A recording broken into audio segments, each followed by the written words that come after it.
All right, thank you guys. Yeah, we're looking pretty good out there. So get you over towards BYU here in Provo. You can see some beautiful blue skies out there. Now notice we do have a couple of fair weather clouds showing up in the sky as well. So this is going to be a pretty similar scene in most locations as we go throughout this afternoon. A few more of these clouds down south, a few more batches of sunshine across the areas further to the north. But a nice afternoon shaping up out there.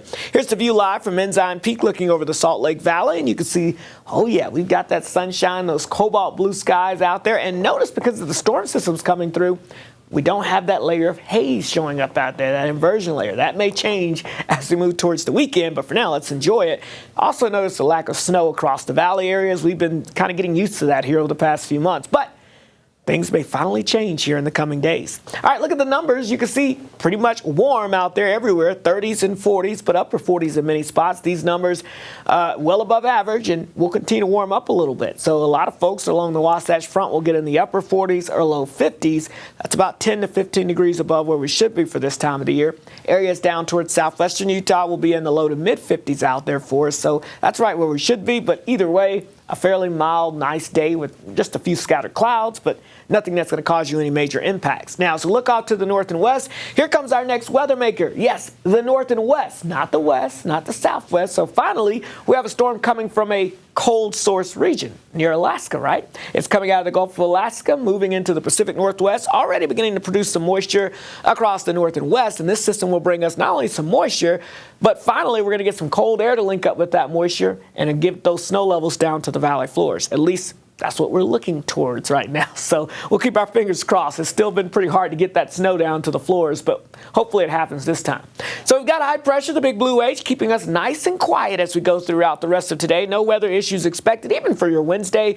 The first half of the day looks pretty good. Just some clouds on the increase. By the afternoon, though, we could have some mountain snow showers developing across our northern mountains. It should be fairly light, but there will likely be a few scattered out there. In the valleys, there's a chance of a spotty, isolated rain shower or two, but typically with this situation ahead of a front, it usually dries us out along the Wasatch Front. But can't rule out an isolated shower along the floors and up towards the mountains, a snow shower. Now, the main fun and action starts as we get after midnight, I think, on Wednesday night into Thursday morning. The cold front begins to work its way through. As soon as it moves through, those snow levels are going to plummet down to the valley floors, and that means a steady period of snow taking place overnight Wednesday into your Thursday morning, moving from north to southwest across the state here. So, again, some pockets of moderate to heavy snow. I honestly wouldn't be surprised if we even see an isolated snow shower in places like St. George, believe it or not, the way this system is diving down to the south. And then notice it kind of pivots across the southern half of the state. So we get everybody involved, even across southeastern Utah, as we get into the afternoon hours on Thursday with the northwesterly flow continuing that chance of light snow and snow showers during the afternoon hours on your Thursday, and some hints that we may try to sneak out a little lake effect developing as we get into your Friday morning. But that's going to be more isolated, and we'll have to wait till Friday to figure that out. But for now, here's the forecast through Friday in terms of the snow with the actual front itself. Again, notice a lot of folks getting at least a chance of seeing some measurable snowfall out of this event up towards the upper Cottonwoods, areas where you got the pink showing up, the Bear River range, 12 to 18 inches, 6 to 8 inches for our northern mountains, 4 to 8 inches for our central and southern mountains, 3 to 6 inches for the Wasatch back. And yeah, I think as you get towards the Wasatch Front, maybe 1 to 3 inches.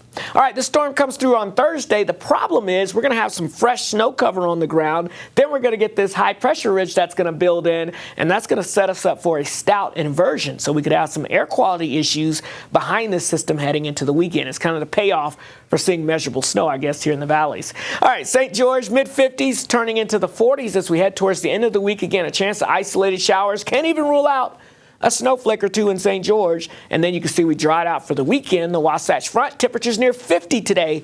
Then we cool it down as we head towards the end of the week. Notice that chance of an isolated rain or snow shower Wednesday. But Wednesday night into Thursday, accumulating snow for the valleys. Otherwise, maybe a little lake effect early Friday morning before the inversion haze this weekend. Matt?